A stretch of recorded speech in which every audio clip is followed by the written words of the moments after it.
All right, hello, wine drinking people. We've been training for the Wine Olympics here at the Wine Watch, and trying to make it through more than 130 events this year. That's what we did last year in 2013. And hey, man, anytime we have got someone in town like Casey McClellan, one of the pioneers of the Washington State wine industry, we're willing to open the doors and let you, our wine drinking people, in to experience these incredible wines. And we've been promoting the wines of Seven Hills Winery for the last couple years here. I've been going out to Washington State to visit the friends that I've made there at the Washington State Wine Auction. I have to say, I'm going to go out every year if I can. It's such a blast, and it's the best time to go to Seattle, August. It's beautiful. I mean, the last 2 years, not a cloud in the sky. You could see both volcanoes. I mean, incredible view that time of year. And let me tell you, the wines are as good as any wines you'll find in the world. Well, look at the press today. The wines at Kilseda Creek, Leonetti, Woodward Canyon, Seven Hills. These guys are getting big numbers. Well, Casey's not getting 100-point scores yet, but hey, that's why his wines are still reasonably priced. And the fact he only paid $1,500 for the vineyard land there. Hey, today it's only like $25,000, $35,000 for vineyard land in Walla Walla. And, you know, Walla Walla would be like Napa Valley overrun with tourists if it wasn't 5 hours away from Seattle. Maybe that's a blessing in disguise for those of us serious wine-drinking people that are willing to make the journey out there. You're not overwhelmed. But and the people there, let me tell you, if they think you're interested in wine, they'll open their doors and spend hours with you. Well, in the case of Seven Hills, they stayed open a little later for us. We were there 5 o'clock. Unfortunately, they're closing up, and we had quite a bit to drink at that point. And, well, let's just say one of our guests had a bit too much. You know who you are. And enough said about that. But anyways, we had a great tasting here. Some serious fans and a lot of Canadians. I don't know what was going on. Well, actually, I do know what was going on. It's wintertime here in South Florida, but we're always happy to see our friends from the north here. And Casey brought something special, a little rosé. This is a new wine from Seven Hills. It's a blend of Cabernet Franc, Malbec, Petit Verdot, and really fresh and fruity style of rosé. Reminded me almost like a rosé from Provence. And really nice light red berry fruit on the tongue, a little salty nuance, and really nice freshness, but bone dry on the finish. Very good juice, something to look forward to from Seven Hills in the future. Well, they do make a little white wine, Pinot Gris and Riesling, and the Pinot Gris comes from Oregon. A lot of people don't realize that Walla Walla is, well, a third of it actually lies in Oregon. Well, these vineyards come from, they don't come from the Walla Walla side. They're from an area where they do grow Pinot Gris. They grow red varietals pretty much out there. But this is a pretty simple wine, really light and refreshing, juicy fruit. The 2011, a little leaner on the fruit than 2012. Two very different vintages. 2011, one of the coldest years since 1999, or 2014, probably going to be the coldest. Anyways, they have one of the most extreme ranges of temperatures. It can go negative 20 degrees and 110 degrees at its hottest. That's, of course, in the winter and then in the height of summer, not in one day. But when it gets below 118, the grapevines don't like it very much. And they'll freeze, and you could lose your whole entire crop the next year. So a very challenging place to make wine for that reason. But other than that, not a lot of rainfall. It's kind of like desert-like, so you don't have very much... The vintages are very, very consistent in Washington State. The 2012, like I said, just a little more forward and rich with the Pinot Gris, but very simple. Asian pear, apple fruits, really clean finish. And this Pinot Gris grape has a little bit of a vanilla quality to it. The Riesling had some lovely white peach and pear notes, a little beeswax to the bouquet.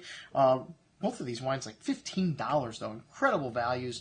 And under screw cap, something we love to see with inexpensive white wines. It helps maintain the freshness. This Riesling had a little bit of sweetness to it in the mid-palate, but finishing dry. And really nice with the tomato and burrata salad, which I have to say with the Merlot was pretty good with that tomato and burrata salad, too, with that aged balsamic that we have here. Oof. The Merlot Walla Walla, these are the oldest vines that Casey has to work with, and they're off his vineyard that was planted in 1980. And I don't think they started making wines until like 1988. They sold the grapes at first. And this wine's got a lot of dark plum and cherry fruit on the nose with a full complement of sweet tobacco spice, dark chocolates, a little earth, and some peppery notes here as well. Nice complexity. A really rich wine on the tongue with lots of that plummy cherry fruit, velvety tannins, chunky, but ripe and round, and lovely freshness to this wine. This is a Cabernet Drinker's Merlot with lots of dark chocolate and cigar box spice. Merlot, a very good varietal for Washington State, for Walla Walla in particular. All right, the Seven Hills Cabernet Sauvignon from Columbia Valley. This 2011 vintage was challenging because it was so cold, extremely cold. They made no Calypsin. They made no Pentad. They made no Reserve Cab. I'm not saying it wasn't, a great vintage. You're going to find some really good stuff coming out of 11, but for some reason, these guys didn't feel it was good enough to put these wines in the bottle. All those grapes went into the Columbia Valley Cabernet. This is one of the best values I've had from anywhere at $25. The last year they had a vintage like this was $19.99, and ironically, one of our guests brought a bottle of that to share with us. And looks like they got a little more ripeness in 2011, but this wine was quite a bit older, and they've changed the style of making their wine a little bit. It's a little higher in alcohol today. This wine had a lovely cigar box spice, dark damp earth, dark currants, and cherry fruit. Nice intensity of fruit, earth, and spice on the nose. This wine's got a lovely richness on the palate with layers of dark cherry, currant berry fruit, and firm tannins and acidity here, echoing that nuance from the nose through the finish. This is an excellent bottle of Cabernet Sauvignon. I'd like to try it 10, 15 years from now. I'll bet it's going to be holding up better than the 99, which was outstanding. 2010 Seal de Cheval was up next. This is a blend of 40% Cabernet. The rest is close to equal parts of Merlot, Petit Verdot, and Cabernet Franc.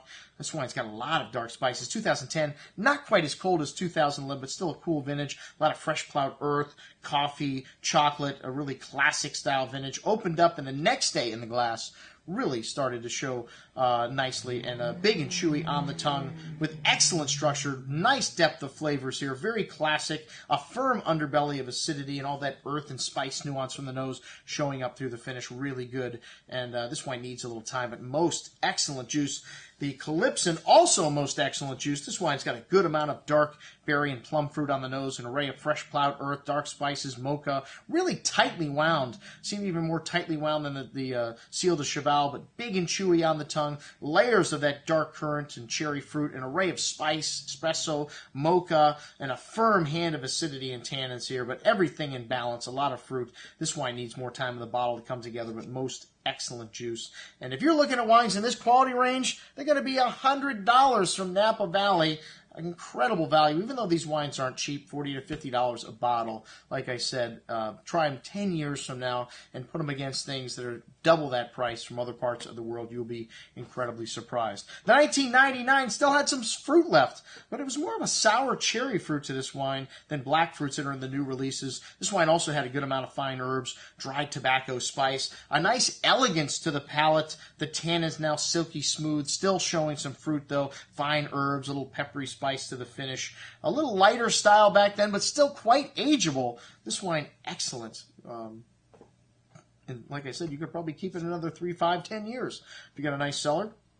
The 2005 Tempranillo, a nice treat, and he no longer makes Tempranillo. This wine really had some Spanish Tempranillo-like characters to it, some dried meat, a little bit of light red berry fruit that you get from Tempranillo in Spain. And, I usually don't go for Tempranillo from other parts of the world because I love Rioja, Ribera del Duero, and Toro. And to me, a lot of times when you put this great varietal in other places, it just doesn't show like it does in Spain. And it shouldn't because it's in Washington State, but this wine, really nice balance, a nice smoky quality to the finish, and a really nice freshness, a zesty spice there as well. A very good example of Tempranillo outside of Spain. That's what we had to drink with Casey McClellan, our host from Seven Hills Winery. I'm your host, Andrew Lamposoni, signing off from the Wine Watch, saying remember, always drink the good stuff first.